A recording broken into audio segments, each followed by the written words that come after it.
I am Bruce Elfant. My interest is getting people registered to vote and turning them out. Paul Begala said years ago, Texas isn't really a red state, it's a non-voting state, and we need to help people connect the dots as to why this is important.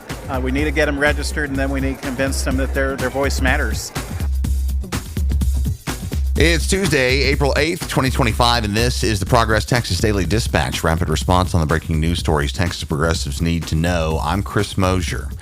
We raised a lot of hell about Governor Abbott's delay in calling a special election to replace the late Congressman Sylvester Turner in the U.S. House following his untimely passing over a month ago on March the 6th. And there's news on that this morning after missing a deadline that could have seen that election happen next month. A few days ago, Governor Abbott has called the election to happen in November, which will leave Congressional District 18 and its 800,000 residents without their constitutionally guaranteed right of representation at the federal level for at least 7 months. The Texas Tribune and VoteBeat say Abbott could have set the election for June 7th, the runoff date for the May 3rd uniform election, or he could have called a special election to happen largely on his more timely timeline. But clearly, U.S. House Republicans wouldn't benefit much from any of that. Wonder if the hundreds of thousands of Houston taxpayers living in CD-18 get to withhold 7 months of their federal taxes over this. Taxation without representation goes all the way back to the founding. So now the story shifts to the candidates.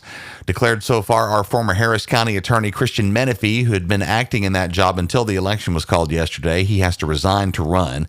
Former Houston City Council member Amanda Edwards and Isaiah Martin, who is a former senior advisor to Congresswoman Sheila Jackson Lee, who, as you know, held the CD-18 seat until her own passing last year and was replaced by Congressman Turner.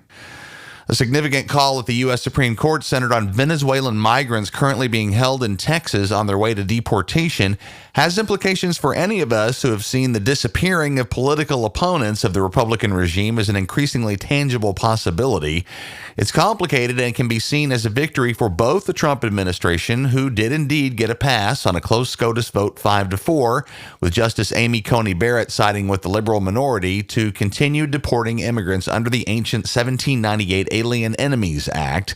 That's Trump's win, but for those of us wary of the dear leader's new fetish for rounding up people and shipping them off to foreign gulags without any due legal process whatsoever, this is also a big win, as all 9 judges, according to Abby Van Sickle at the New York Times, unanimously agreed that migrants currently detained in the United States must receive advance notice and the opportunity to challenge their deportation before they can be removed. Lynn Rambo, former constitutional law, First Amendment, and Supreme Court seminar professor from Texas A&M and Texas Wesleyan School of Law, notes that this somewhat rare unanimous agreement sends a strong message that even the heavily conservative stacked SCOTUS still believes in due process, citing liberal Justice Sonia Sotomayor, who writes, quote, "To the extent the government removes even one individual without affording him notice and a meaningful opportunity to file and pursue habeas relief, it does so in direct contravention of an edict of this court," unquote. Trump's on notice here, but will he ignore that notice? We shall see. A stunning revelation from Scott Braddock at Quorum Report on recent action on the bipartisan HB 748 known as Trey's Law, which seeks to outlaw the use of non-disclosure agreements, or NDAs, between the administrators of churches and children who have accused faith leaders of sexual abuse. This bill has been placed on the general state calendar, but Braddock says there are whisperings among state Republican lawmakers that influential Baptist leaders from Houston have made an effort to kill this bill behind the scenes prior to its debate on the House floor expected today. Sophia Beausoleil at NBC DFW Channel 5 says Trey's Law is named for Trey Carlock, a Highland Park man who died by suicide in 2019 after agreeing via an NDA to keep secret his decade-long experience of grooming and sexual abuse, which began when he was 7 years old at a summer camp. This bill is no doubt also informed by the experience of Cindy Clemishire, the victim of Gateway Church pastor Robert Morris, who's currently under indictment in Oklahoma for his abuse of her in the mid-1980s, starting when she was only 12. More at the Quorum Report link in the show notes, but you'll need a subscription. We're curious which Houston church leaders we're talking about here. Right on the heels of that, new reporting from Texas Public Radio and Paul Flahive on how our state hides the truth on child abuse and deaths due to that abuse that occur in Texas, and the obstacles that those who wish to uncover that truth must overcome. Shameful failures and apparent deliberate obfuscation on the part of Child Protective Services and its overseeing Texas Department of Family and Protective Services. as Flahide finds that in most cases, families who lose a child in the midst of involvement with those state agencies rarely get any information on what role the state's action or inaction played or who the alleged perpetrator was. Heartbreaking but important work to see from Texas Public Radio, linked in the show notes. We got to do better by our kids, y'all.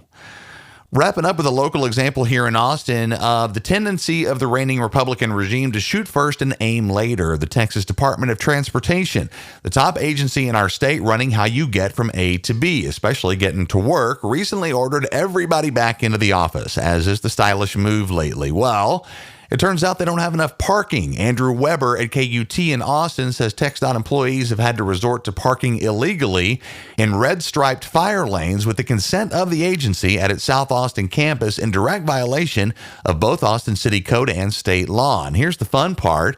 This new campus was opened in 2022 as the result of the consolidation of the department's former 5 facilities that were scattered around town. And while it was being planned, TxDOT scaled back plans for its parking capacity, citing the ability of its employees to work remotely. We are in some seriously silly times, y'all. Progress Texas is proud to welcome San Antonio Mayor Ron Nirenberg as our guest for a live podcast taping at our Party for Progress on Tuesday, May the 8th, and you're invited. We look forward to a long overdue visit to Alamo City. Again, mark that date, Tuesday, May 6th, live pod taping with Mayor Ron Nirenberg, and good fun with you in San Antonio. See the show notes and get your tickets right now. Thanks to Austin Kaplan and the Kaplan Law Firm, Julianne Reeves, Tracy Miller, and Will Judy for their generous support. Our mission at Progress Texas is to counter the conservative disinformation machine, but they far outmatch us in funding. Oil and tech billionaires and religious right-wing activist groups spend a lot of money keeping their audiences in the dark.